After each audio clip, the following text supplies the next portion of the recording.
अस्सलाम वालेकुम स्टूडेंट्स। इस लेक्चर में हम ज़ीरो डिवाइज़र की डेफिनेशन और उसकी एग्जांपल करेंगे। तो पहले मैं उसकी डेफिनेशन आप लोगों को समझाऊंगा, उसके बाद हम उसकी सिंपल दो तीन एग्जांपल करेंगे और उसके बाद थोड़ी सी और मुश्किल एग्जांपल जो कि फंक्शन से रिलेटेड है, और उसके बाद एक काफ़ी इंटरेस्टिंग एग्जांपल है सेट ऑफ मैट्रिसेस के बारे में कि सेट ऑफ मैट्रिसेस में भी कुछ ज़ीरो डिवाइज़र एग्जिस्ट करते हैं। तो पहले हम उसकी डेफिनेशन अंडरस्टैंड करते हैं कि ज़ीरो डिवाइज़र क्या होता है और उसके बाद हम उसकी एग्जांपल्स करेंगे। तो डेफिनेशन क्या होती है ज़ीरो डिवाइज़र की कि सबसे पहले हमने एक रिंग आर लेट कर लिए कि आर हमारे पास रिंग है। तो ये लेक्चर हमने पहले किया हुआ है कि रिंग क्या होती है। तो फिर हमने क्या करना है कि हमने रिंग आर में से एक नॉन ज़ीरो एलिमेंट लेना है। तो नॉन ज़ीरो एलिमेंट का मतलब है कि ए जो है वो ज़ीरो के इक्वल नहीं होना चाहिए और वो हमारी रिंग में से होना चाहिए। तो इस नॉन ज़ीरो एलिमेंट को हम ज़ीरो डिवाइज़र कहेंगे कि अगर हमें एक और नॉन ज़ीरो एलिमेंट बी मिले, यानी बी जो है वो भी हमारा नॉन ज़ीरो होना चाहिए। तो ये दोनों नॉन ज़ीरो एलिमेंट किस तरह के होने चाहिए कि इन दोनों को मल्टीप्लाई करें ए बी, यानी मल्टीप्लाई करने से आंसर ज़ीरो आना चाहिए, यानी ए बी ज़ीरो आए या फिर बी ए ज़ीरो आए। तो आप इसको इस तरह समझिए कि ये एक गेम की तरह है कि यहाँ पे अगर मेरे पास रिंग आर है तो इसमें मेरे पास एलिमेंट्स पड़े हैं, इस तरह इसमें एलिमेंट्स पड़े हैं। तो यहाँ से अगर मैंने कोई एक एलिमेंट ए लिया है तो मैंने ये चेक करना है कि क्या ये ज़ीरो डिवाइज़र है कि नहीं है। तो इसके लिए मुझे क्या करना होगा, इसी रिंग आर में से, यानी जो मेरे पास रिंग मौजूद है उसी के एलिमेंट्स में से मुझे कोई और एलिमेंट बी ढूंढना होगा। किस तरह का बी ढूंढना होगा कि इन दोनों को मल्टीप्लाई करें तो आंसर ज़ीरो आए। तो ये जो बी है ये ए इटसेल्फ भी हो सकता है, यानी मतलब ऐसा भी हो सकता है कि बी मुझे ए भी मिल जाए, तो यानी ए मल्टीप्लाई ए जो है वो भी ज़ीरो हो सकता है। तो टारगेट क्या है हमारा कि हमें एक यानी रिंग में से हमने एक पहला एलिमेंट लेना है और उसके लिए हमने एक और एलिमेंट बी ढूंढना है जिन दोनों को मल्टीप्लाई करें आंसर ज़ीरो आए। फिर हम अगला एलिमेंट लेंगे, उसके लिए एलिमेंट ढूंढेंगे कि क्या कोई एलिमेंट ऐसा मिल जाता है जिसको मल्टीप्लाई करने से ज़ीरो आता है। तो अगर ऐसा हो कि अगर हमने एक एलिमेंट सेलेक्ट किया है और हमें उसके लिए कोई और एलिमेंट मिल गया जिसको मल्टीप्लाई करने से आंसर ज़ीरो आ रहा है तो वो ज़ीरो डिवाइज़र होगा। और अगर मैंने यहाँ से एक एलिमेंट ए लिया है और मैंने इसमें से पूरी रिंग में से तमाम एलिमेंट को इस ए से मल्टीप्लाई करके देखा है, यानी ए को पहले एलिमेंट से, फिर दूसरे से, फिर तीसरे से, फिर चौथे से एंड सो ऑन। तो मैंने तमाम रिंग के एलिमेंट से मल्टीप्लाई करके देखा तो मेरे पास ज़ीरो जवाब नहीं आया। तो फिर हम कहेंगे कि ये ए जो है ये ज़ीरो डिवाइज़र नहीं है। ओके, तो अब हम इसके एग्जाम्पल की तरफ आते हैं कि जो सेट ऑफ इंटीजर है हमारे पास उसमें कोई भी ज़ीरो डिवाइज़र नहीं होता। तो सेट ऑफ इंटीजर हमें पता है कि जी किसके इक्वल होता है, 0 1 2 3 एंड सो ऑन, और -1 -2 एंड सो ऑन। तो हमें पता है कि सेट ऑफ इंटीजर में कोई भी दो नंबर्स को मल्टीप्लाई करें तो कभी भी ज़ीरो जवाब नहीं आता जब तक कि हम उनमें से ज़ीरो को साथ ना लें। तो ये हम छोटी क्लासेस से पढ़ते आ रहे हैं कि नंबर्स को जब भी आपस में मल्टीप्लाई करते हैं अगर दोनों नंबर नॉन ज़ीरो है, यानी 5 को 7 से मल्टीप्लाई करें, 7 को 10 से मल्टीप्लाई करें, -15 को -20 से मल्टीप्लाई करें, तो जब हमारे पास ए जो है वो भी नॉन ज़ीरो हो और बी जो है वो भी नॉन ज़ीरो हो तो हमें पता है कि जब इन दोनों को मल्टीप्लाई करते हैं सेट ऑफ इंटीजर में तो उनका आंसर जो है वो नॉट ज़ीरो आता है। तो इसमें कोई भी ज़ीरो डिवाइज़र नहीं है। इसी तरह सेट ऑफ रियल नंबर में कभी भी ऐसा नहीं हुआ कि किसी दो नॉन ज़ीरो रियल नंबर को मल्टीप्लाई करें और आंसर ज़ीरो आ जाए। और इसी तरह कम्प्लेक्स नंबर्स में होता है कि हम किसी भी नॉन ज़ीरो कम्प्लेक्स नंबर्स को आपस में मल्टीप्लाई करें तो आंसर कभी भी ज़ीरो के इक्वल नहीं आता।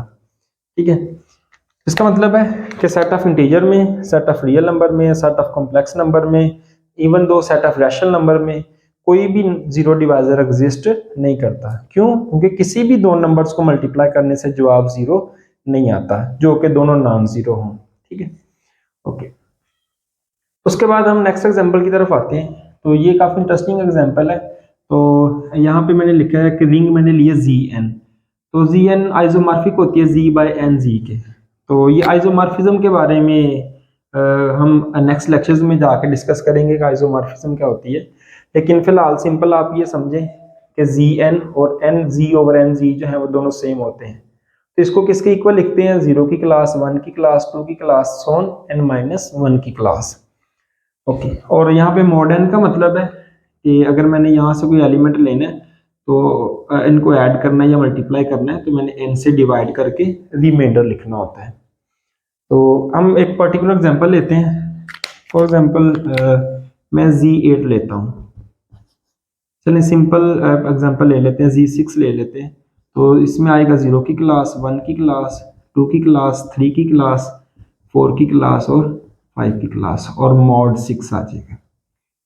ओके, तो यहाँ पे इस एग्जांपल में मॉड 6 भी क्लियर हो जाएगा कि मॉड का क्या मतलब है और हमने जीरो डिवाइजर कैसे कंप्यूट करने हैं। ओके, तो पहली कंडीशन है कि हमने कहाँ से स्टार्ट करना है, नॉन जीरो एलिमेंट से स्टार्ट करना है, यानी वो एलिमेंट जीरो नहीं होना चाहिए। तो इसका मतलब है कि हमें जीरो को चेक करने की जरूरत नहीं है। इसका मतलब है कि हम 1 से स्टार्ट करेंगे। तो मैंने जैसा कि इस गेम में बताया कि मैं आपको एक नॉन जीरो एलिमेंट दूंगा और आपने उसी रिंग में से एक और नॉन जीरो एलिमेंट फाइंड करना है जिसका आंसर, जिनको मल्टीप्लाई करने से आंसर जीरो आ जाए। तो लेट्स स्टार्ट विद 1। तो पहले मैं अगर 1 लेता हूं, A1 ले लिया मैंने, तो मेरा टारगेट क्या है कि फाइंड B। किस तरह का B फाइंड करना है, सच दैट इस 1 को B से मल्टीप्लाई करें तो आंसर जीरो आए। तो ये हमारा टारगेट है बाय डेफिनेशन कि मैंने नॉन जीरो एलिमेंट लिया है A = 1 और उसके मैंने एक और नॉन जीरो एलिमेंट ढूंढना है, यानी B जो है जो फाइंड करना है वो जीरो के इक्वल नहीं होना चाहिए।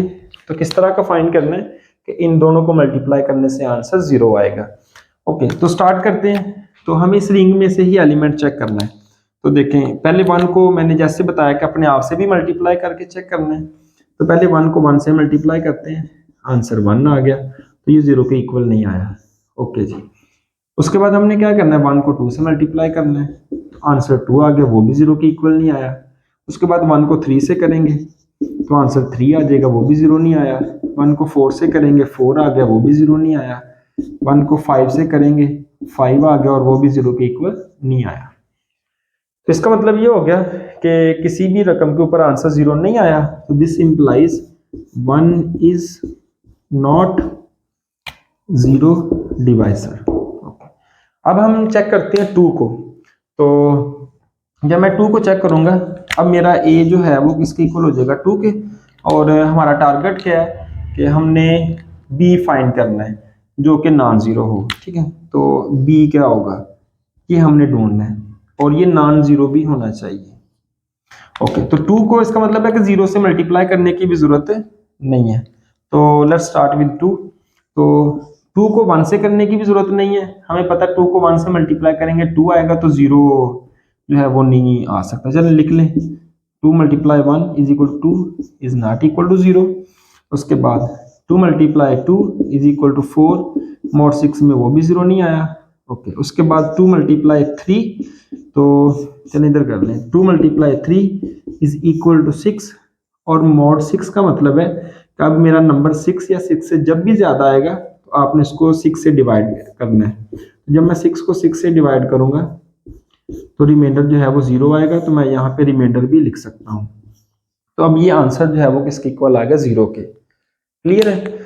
तो मॉड का मतलब यही होता है कि जब हम इनको ऐड करते हैं, जब ऑपरेशन लगाते हैं, तो अगर आंसर 6 या 6 से ज्यादा आ जाए तो जो आंसर आएगा उस वाले को 6 से डिवाइड करना है और जो रिमाइंडर आएगा उसकी जगह वो नंबर लिख देना है। तो जैसे यहाँ पे 2 को 3 से मल्टीप्लाई करने से आंसर जीरो आ रहा है, तो इसका मतलब है कि ये भी नॉन जीरो एलिमेंट है, ये भी नॉन जीरो एलिमेंट है और दोनों को मल्टीप्लाई करने से आंसर जीरो आ रहा है। तो इसका मतलब है कि 2 जो है वो जीरो डिवाइजर है।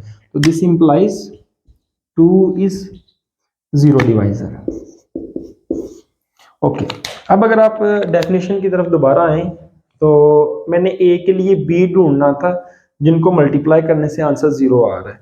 तो अगर मैं रिवर्स लिखूं कि मैंने B के लिए A ढूंढ लिया जिनको मल्टीप्लाई करने से आंसर जीरो आ रहा है, तो B भी जीरो डिवाइजर हो जाएगा। तो आप लोगों ने याद रखना है कि जिन दो को मल्टीप्लाई करने से आंसर जीरो आ रहा है वो दोनों के दोनों जीरो डिवाइजर होंगे, क्योंकि अगर 2 के लिए 3 मिला है जो आंसर जीरो दे रहा है, तो 3 के लिए हमें 2 मिल रहा है जो कि मल्टीप्लाई करने से आंसर जीरो दे रहा है। तो इसका मतलब है कि 3 इज आल्सो जीरो डिवाइजर।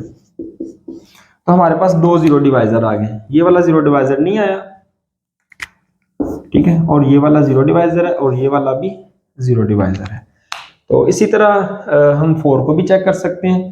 तो अगर आप डायरेक्ट करना चाहें तो 4 को जब 3 से मल्टीप्लाई करेंगे तो आंसर जो है वो हमारे पास 12 के इक्वल आ जाएगा। और जब मैं 6 से डिवाइड करूंगा 12 को तो रिमाइंडर जो है वो 0 आएगा। तो इसका मतलब है कि 4 को भी 3 से मल्टीप्लाई करने से आंसर 0 आ रहा है। इसका मतलब है 4 जो है वो भी 0 डिवाइजर है।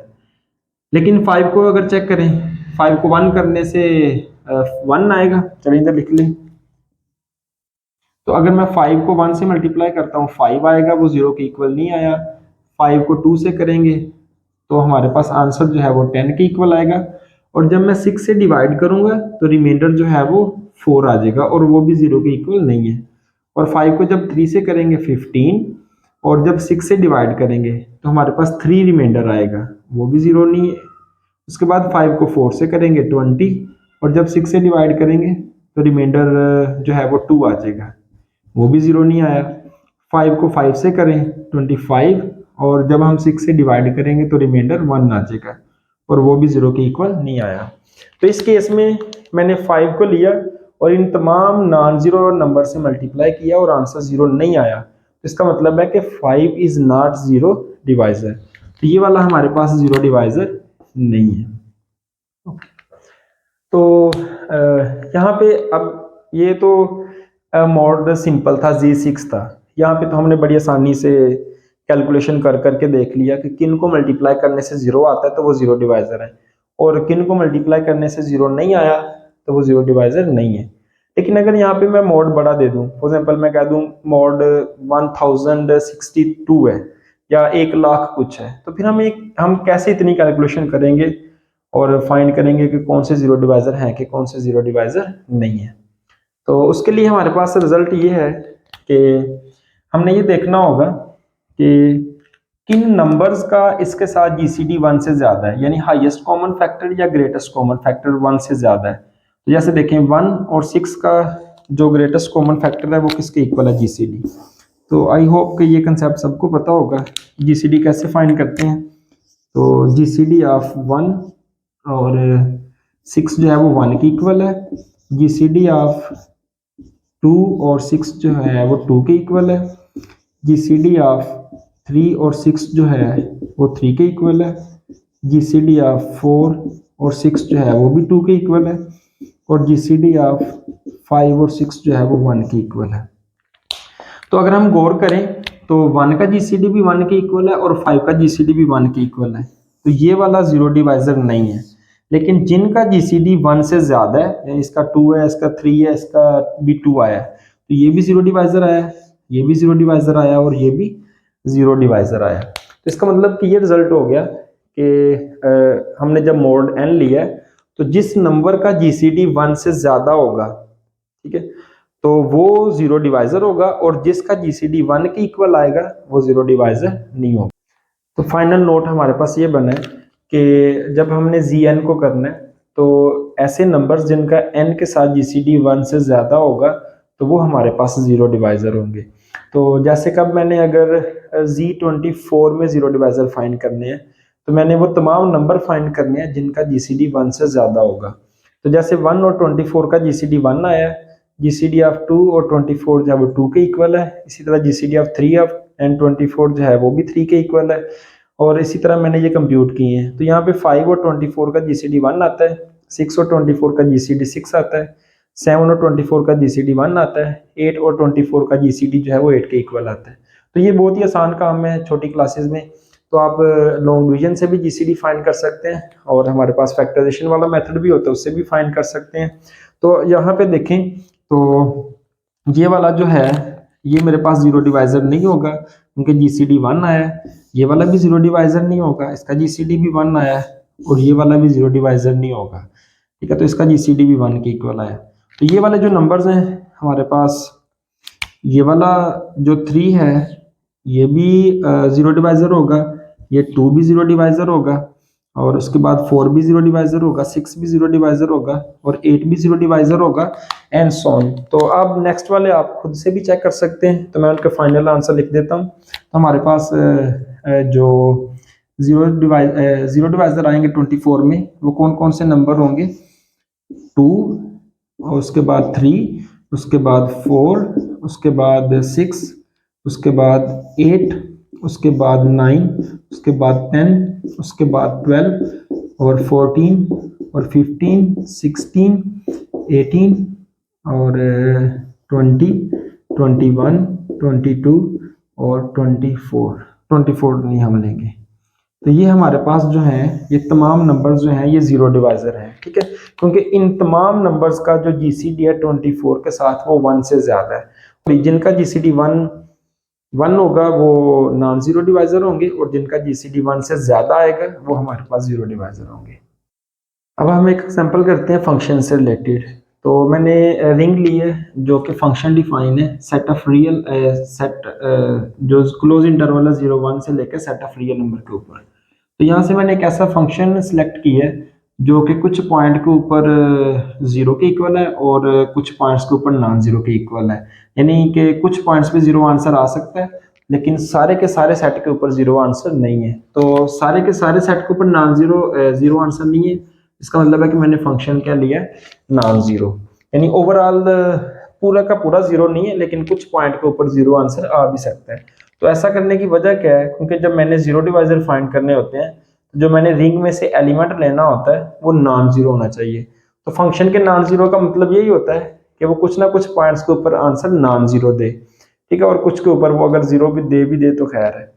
तो हमने एक ऐसा फंक्शन लिया है जो पूरे का पूरा जीरो नहीं है लेकिन कुछ पॉइंट्स के ऊपर वो आंसर जीरो भी हो सकता है। तो अब हमने इस फंक्शन के लिए जीरो डिवाइजर फाइंड करना है। तो मैं एक जी ऑफ एक्स फंक्शन डिफाइन करता हूँ। तो वो जी ऑफ एक्स किस तरह डिफाइन कर रहा हूँ कि अगर मेरे पास फंक्शन जीरो के इक्वल है तो इसका आंसर हम 1 लेंगे, और अगर फंक्शन जो है वो नॉट इक्वल टू जीरो है जिस पॉइंट के ऊपर, वहां पे हम जी फंक्शन को जीरो लेंगे, ठीक है। तो इस तरह सेलेक्ट करने का पर्पज क्या है कि जब एफ जीरो होगा तो जी नॉन जीरो हो जाएगा। तो अगर आप यहाँ से देखें तो क्योंकि जी ऑफ एक्स की वैल्यू 1 भी हो सकती है और जीरो भी हो सकती है, तो जब 1 हो सकती है तो ये फंक्शन भी ओवरऑल जीरो के इक्वल नहीं है, ये वाला भी फंक्शन जीरो के इक्वल नहीं है ओवरऑल, और ये वाला भी फंक्शन जीरो के इक्वल ओवरऑल नहीं है, लेकिन कुछ पॉइंट्स के ऊपर जीरो है। तो हमने इसको क्यों इस तरह का सिलेक्ट किया है, अगर फंक्शन जीरो है तो जी नॉन जीरो होगा, ठीक है। तो हम इस तरह कह सकते हैं कि अगर मैंने एफ ऑफ एक्स जो है वो जीरो के इक्वल लिया है तो this implies G of X जो है वो नॉट इक्वल टू जीरो ले लिया है, और जब मैंने जी ऑफ एक्स जो है हमारा वो नॉट इक्वल टू जीरो होगा, सॉरी एफ ऑफ एक्स जो है वो नॉट इक्वल टू जीरो होगा, तो उस वक्त मैंने जी ऑफ एक्स को क्या ले लिया, जीरो। तो अगर हम यहाँ से दोनों रिजल्ट को कंबाइन करें, क्योंकि मैंने इन दोनों को मल्टीप्लाई करना था, तो मल्टीप्लाई करने के लिए आंसर जीरो आना चाहिए था। तो इस वजह से अगर फंक्शन जीरो है तो जी ऑफ एक्स नॉन जीरो ले लिए, ताकि जब दोनों को मल्टीप्लाई करें तो आंसर जो है वो जीरो के इक्वल आ जाए। और नीचे वाले केस में भी यही होगा, इस केस में एफ नॉट जीरो है लेकिन जी जीरो के इक्वल है, तो इस केस में भी जब इनको मल्टीप्लाई करेंगे तो आंसर जो है वो क्या आ जाएगा, जीरो आ जाएगा। तो डेफिनेशन की कंडीशन को सेटिस्फाई कर गया। तो दोबारा क्या किया, एक फंक्शन रिंग डिफाइन किया set of all functions from close interval 0 1 से सेट ऑफ रियल नंबर के ऊपर। फिर हमने एक फंक्शन नॉन जीरो लिया है। तो ये नॉन जीरो का मतलब है कि ये पूरे के पूरे सेट के ऊपर जीरो नहीं है, लेकिन कुछ पॉइंट्स के ऊपर ये जीरो हो भी सकता है, ठीक है, बल्कि होना लाजमी है कुछ पॉइंट्स के ऊपर जीरो इसका। तो हमने जी ऑफ एक्स किस तरह डिफाइन किया है कि जब फंक्शन जीरो है ये वाला तो जी ऑफ एक्स नॉन जीरो ले रहे हैं, और जब फंक्शन नॉट जीरो है तो हम जी ऑफ एक्स को जीरो ले रहे हैं। इस तरह लेने की वजह क्या है, क्योंकि मैं ये चाहता हूं कि ओवरऑल प्रोडक्ट जो है इनकी वो जीरो के इक्वल आ जाए। तो जब एफ जीरो की इक्वल है तो जी नॉट जीरो होगा, लेकिन इनकी मल्टीप्लीकेशन क्या हो जाएगी, जीरो के इक्वल, क्योंकि इस केस में एफ जीरो है, ओवरऑल मल्टीप्लाई करेंगे आंसर जीरो आ जाएगा। और जब एफ नॉट जीरो की इक्वल है तो हमने जी ऑफ एक्स जीरो ले लिया ताकि इन दोनों को मल्टीप्लाई करें तो आंसर क्या आ जाए, जीरो आ जाए, और हमारे जो दोनों फंक्शन है वो भी नॉट जीरो रहे ताकि इस डेफिनेशन को सेटिस्फाई करते रहे। अब नेक्स्ट एग्जांपल हमने करनी है सेट ऑफ मैट्रिसेस रिलेटेड। तो वो थोड़ी सी लेंथी एग्जांपल है, तो वो हम अगले लेक्चर में करेंगे।